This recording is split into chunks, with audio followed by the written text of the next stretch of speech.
आज आपण दीक्षाभूमी परिसरामध्ये दीक्षाभूमी स्मारक समितीच्या वतीने आणि शासनाच्या मेहरबानीने ह्या ठिकाणी जो प्लॅन मंजूर झालेला आहे, ज्याच्या अंतर्गत दीक्षाभूमीच्या विविध बांधकामं आणि सौंदर्यीकरण, ज्या बांधकामामध्ये जवळजवळ 140 करोडच्या खर्चाने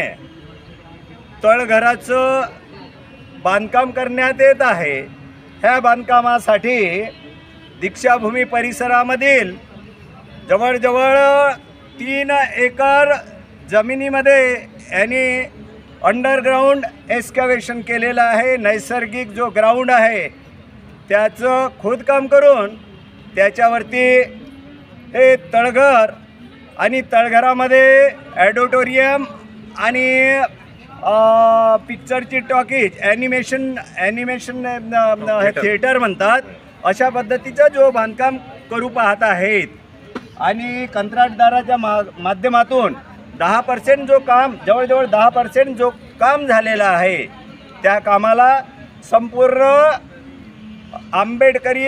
आणि बौद्ध जनतेचा विरोध आहे। आणि तो विरोध दर्शवण्यासाठीच आम्ही दीक्षाभूमीचे जे स्मारक समितीचा जो संचालक मंडळ आहे, स्मारक समिती आहे, त्या सर्व समितीच्या सदस्यांना, सन्माननीय अध्यक्ष सचिवांना भेटून हा दीक्षाभूमीचं काम येणारं हजारो पिढ्यांपर्यंत, जेव्हापर्यंत दीक्षाभूमी आहे, जेव्हापर्यंत ह्या देशामध्ये बौद्ध समाज आहे, तेव्हापर्यंत ही दीक्षाभूमी अजरामर राहणार आहे। आणि अशा ह्या परिसरामध्ये जो धोकादायक काम आहे, येणाऱ्या पिढ्यांसाठी धोकादायक आहे, ज्याच्यामध्ये बौद्ध जनतेला आपला धम्मचक्र प्रवर्धन दिन असो, 14 एप्रिल असो, किंवा कुठलाही आपला फार म्हणजे गर्दीचा जो काही आपला धार्मिक सण होणार आहे, त्या सणावरती कुठल्याही पद्धतीची जीवितहानी होऊ नये म्हणून हा अंडरग्राउंडच्या रूपाने, तळघराच्या रूपाने जो मौत का कुआ, हा शासनाच्या शासन पुरस्कृत मौत का कुआ जो बनवण्याचं घाट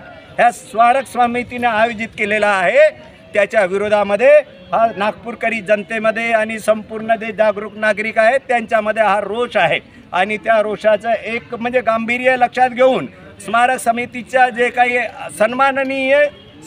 मेंबर्सनी, सर्व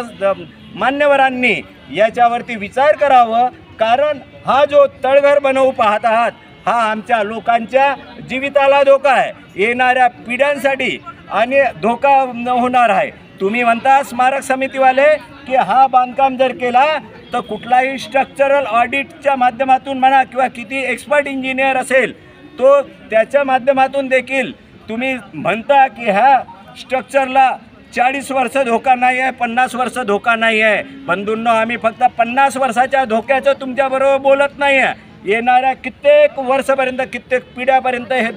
धोके राहणार आहेत। इथं चेंगराचेंगरी होऊ शकतो। स्ट्रक्चर जो तुमचा आहे, कॉन्क्रीटचा तुम्ही स्लॅब हे करणार आहात, तो जर कमजोर होऊन एखाद्या दिवशी आमच्या हजारो लोकांचा बळी घेऊ शकतो। एखाद्या वेळेस धम्मचक्र प्रवर्तन दिनाच्या दिवशी लाईट गेली आणि त्याच्यामध्ये जर आतमध्ये चेंगराचेंगरी झाले तर ह्याला जबाबदार कोण, असं आमचा प्रश्न आहे। आणि हा प्रश्न आम्ही विचारून तुम्हाला म्हटलं की फक्त दीक्षाभूमीचे कुठलेही कामं असतील त्याला आमचं समर्थन आहे। आमच्या तुमच्या सौंदर्यीकरणाला, विकासाला म्हणजे कुठलाही विरोध नाही। नागपूरकरी काही जनतेमध्ये संभ्रम आहे की हे लोक विकासाच्या कार्याला अडथळा निर्माण करत आहे। बंधूंनो, आमचा कुठल्याही सौंदर्यीकरण, विकासाचे किंवा चांगले आमच्या आंबेडकरी जनतेच्या हिताचे जे कन्स्ट्रक्शनचे कामं असतील त्याला आमचा अजिबात विरोध नाही। येणाऱ्या भावी पिढीच्या एक आम्ही लक्षात घेऊन भावी पिढीच्या दृष्टीने